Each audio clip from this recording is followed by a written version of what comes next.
গরমের দিনে সবসময় হালকা রান্না খেতেই ভালো লাগে।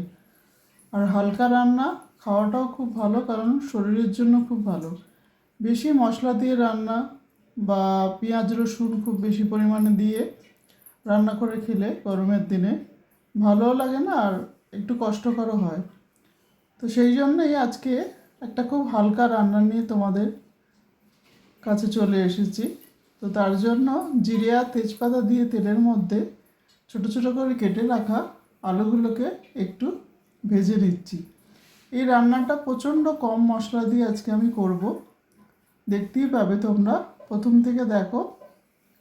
এবার ছোট ছোট করে কেটে নিয়েছি আমি পেঁপেটাকে আমি অল্প ভাপিয়ে নিয়েছি।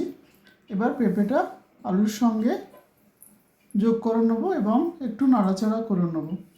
পেঁপে আমি জানি অনেকেরই ভালো লাগে না, কিন্তু তোমরা যদি চাও সেক্ষেত্রে পেঁপের বদলে লাউও দিতে পারো।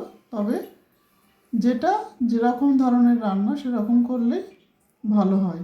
খেয়েই দেখো না কীরকম খেতে লাগে, দেখবে খেতে খুব ভালো লাগবে।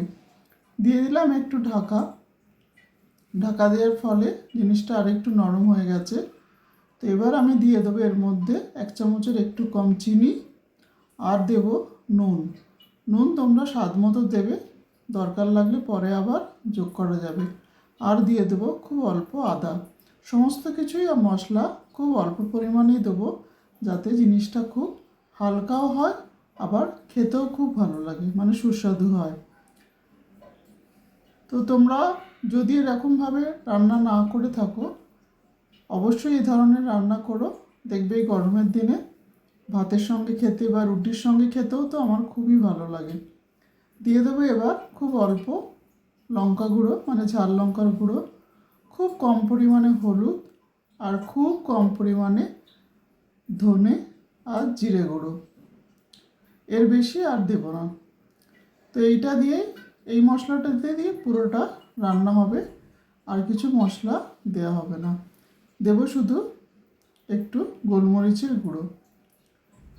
তো দেখো নাড়াচাড়া হয়ে গেছে। এবার এর মধ্যে দিয়ে দেবো সেদ্ধ করা ছোলাটা আমি সবসময় বলি শেষের দিকে দেবে। আর দিয়ে দিলাম গোলমরিচের গুঁড়ো।